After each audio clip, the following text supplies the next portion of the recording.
Hello everyone, welcome to a new video on my dissertation topic.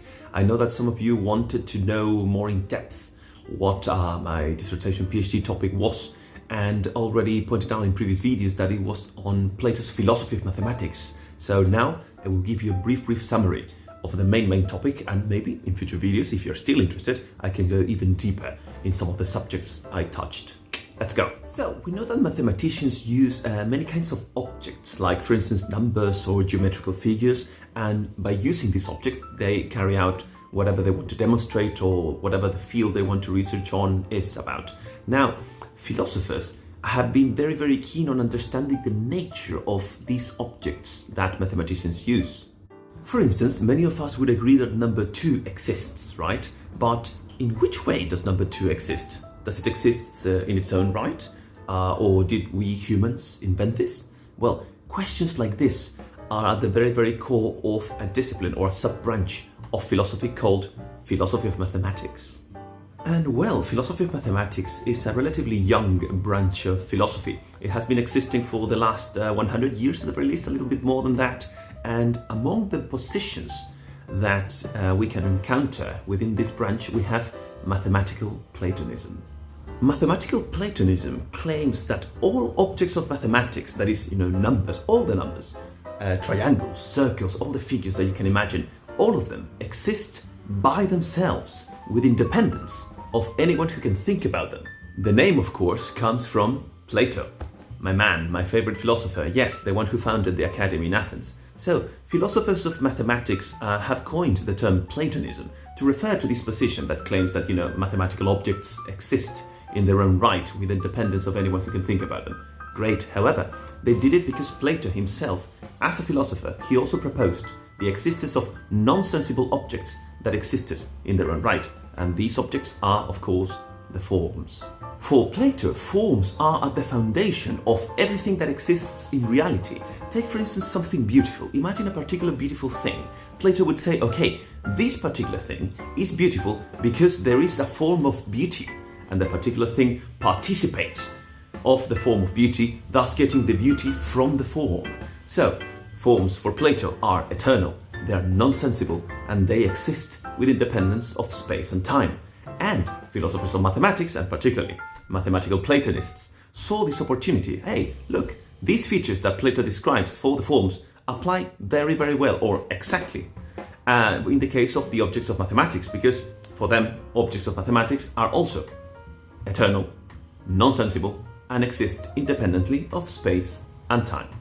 If you want to learn a little bit more about Plato, in the channel I have an introduction to Plato, okay? So if you want to learn a bit more about the forms and the main contributions of this philosopher, check the link in the description or on the top right here on the video.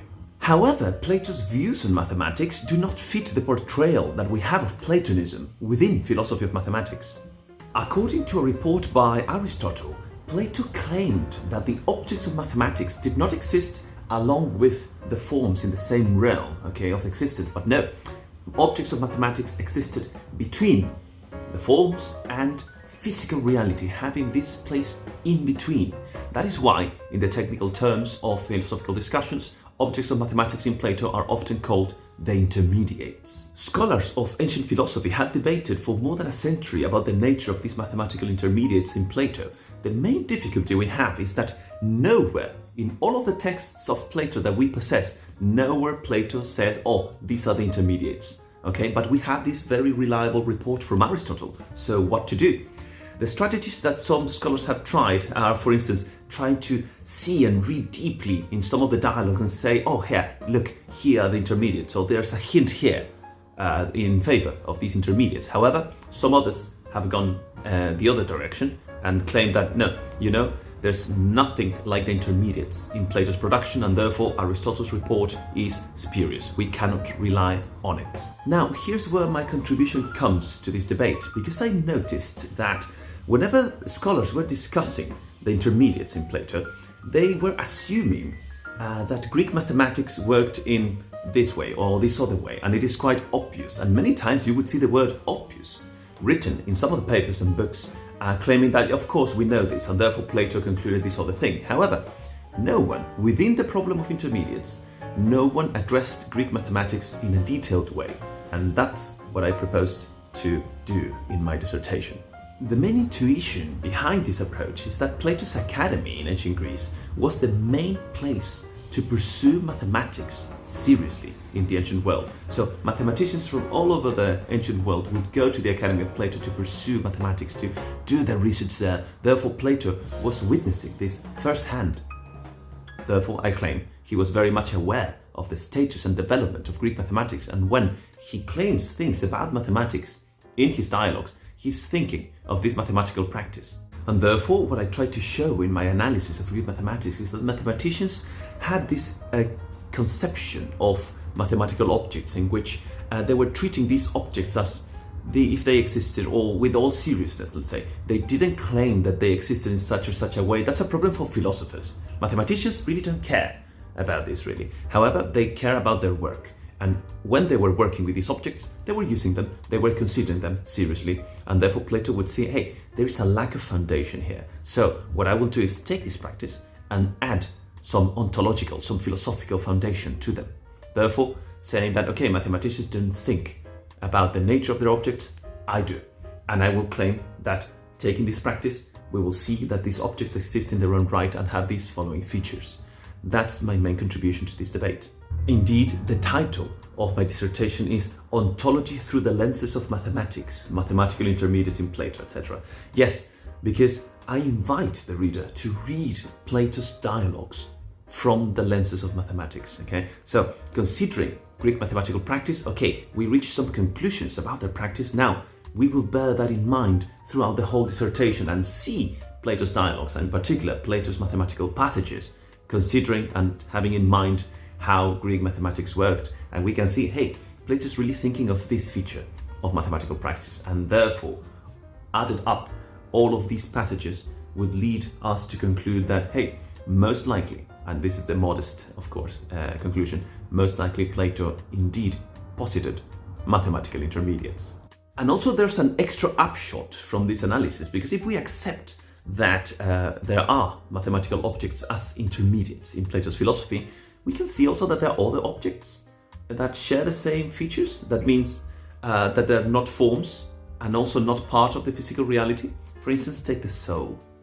The soul. Philosophers in ancient world would claim, yeah, there is such a thing as a soul. However, in the case of Plato, well, souls are not forms. There are many of them.